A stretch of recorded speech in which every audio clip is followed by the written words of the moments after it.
Hi, hey, and hello there. Obi-Han here, and welcome back to the Comic High Ground. Now, I've got a message for all of you. Are you ready? Cue the dramatic music. I know how we can save the DCEU, and there's one person who can do it. His name is Snyder. What? No, not that guy. He's the one who messed it up to begin with. Okay. All Zack Snyder jokes aside, no, seriously, I'm not talking about Zack Snyder. No, there's another Snyder out there. Actually, there's probably several Snyders out there, but I'm talking about one in particular, Scott Snyder. Who's Scott Snyder? Well, he's a comic book writer who was pretty well known for his epic run on Batman from 2011 to 2016. Scott was actually responsible for a lot of the more hyped stories in DC during that time, like Batman Zero Year, Batman Court of Owls, and Dark Knight's Metal. But you might be asking, he's written a lot of Batman stories. Could he write a story for a whole DC universe? Well, he wrote Justice League as well. And the Dark Knight's Metal story? Yeah, that spanned the entirety of the DC universe. It had everybody from Superman to Hawkgirl to a whole bunch of characters that I am not going to talk about right now. But hey, it did spin off into several other DC stories. In fact, it's thanks to the events of Dark Knight's Metal and the character who it introduced, if you know you know. But it's thanks to those events that we got another crisis level event in DC Comics not long ago. So let's look at the current state of the DCEU right now. And I'm about to be blunt honest with you. It's trash. It's worse than trash. It's like burning trash. Okay, maybe I'm going too far. But let's look at what we have. We have a Flash actor who's on the run from the police. Well, Ezra Miller said sorry recently, and that's apparently all you have to do to get on someone's good side. Yep, it sure is. My name is Barry Allen, and I am the fastest criminal alive. Is it too late to get Grant Gustin back? You know, I'm sure he's been playing Flash for like 10 years, but add a few more zeros to his check, DC. It can only help you at this point.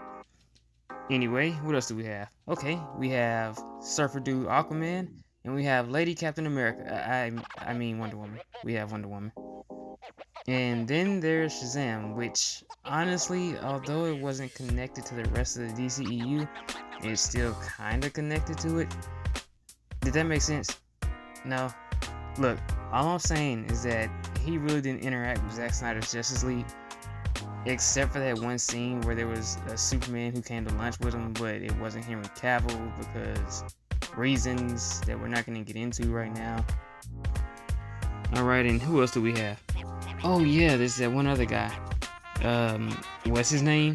And his name is John C.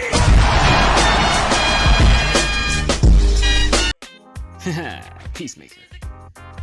But yeah, those are the people who pretty much kept the DCEU afloat for the past few years. There are some newcomers, like for example, The Rock. He's gonna bring what he's cooking later this year in Black Adam. And yes, I made that joke, shut up. But, to the point, this video isn't really designed to criticize and bash Zack Snyder's DCEU. No, that'll be another video. But, no. The point is that there was no real organization in the DCEU. No plan. Sure, a lot of people say Zack Snyder had a plan, but sorry, I really don't think so.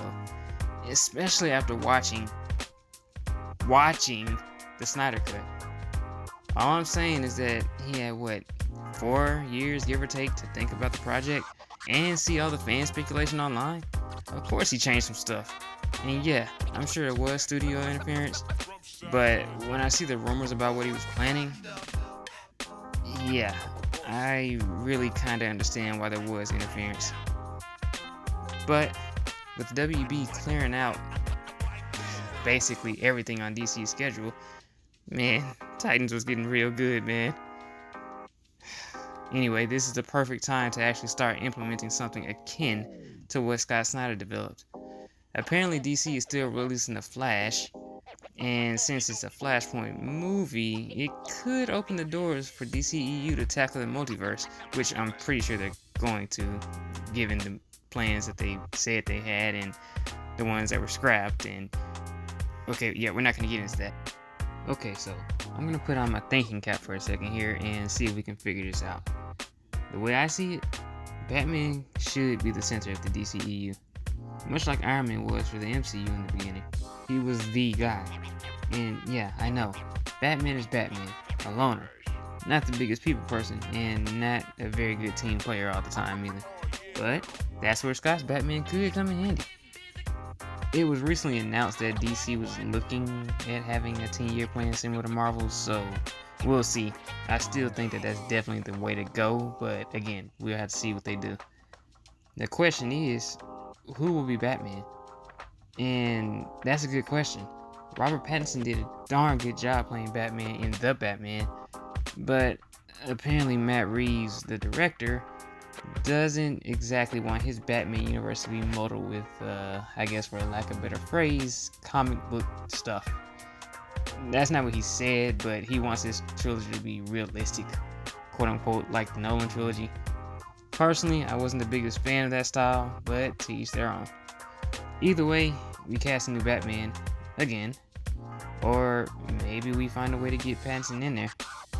Sorry, Batfleck fans, but if they actually do the 10-year plan, then Ben Affleck's just simply too old. Well, unless he has some type of fountain of youth somewhere that we don't know about.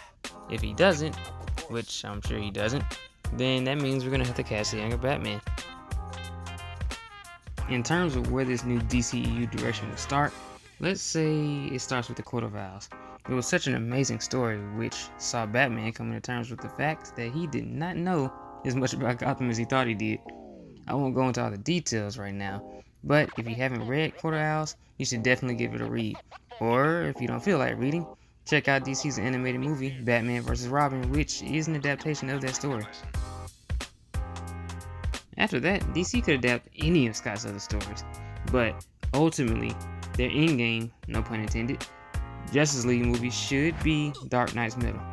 They could start laying the seeds for it in Batman Court of Owls, and then just have other things appear in other stories. Maybe Wonder Woman can encounter Hawkgirl, and maybe she could learn about the Nth Metal.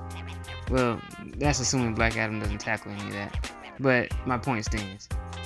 This is a long and sprawling story, and I know DC has plenty, and I mean plenty, of history to pull from to make all these movies. Look, all I'm saying is that Scott Snyder's run was really, really good. And it has the type of roller coaster effect to really put the DCEU back on the map. And the culmination of all these movies being a showdown with that one character who I teased earlier would be freaking amazing. Now there's other aspects of this that I'm not even accounting for, like how in the heck do you fit the DCEU's Wonder Woman and Aquaman in with this new Batman who they technically don't know? Well, Flash is supposed to be handling that, but that remains to be seen. Now, if you want more information about Scott Snyder's Batman run, I'll be more than happy to cover it here. And actually, after thinking about it, I wouldn't mind revisiting it myself. But with that said, that is all I got for today. If you like the video, hit that like button, subscribe for more, and remember, His name is John C.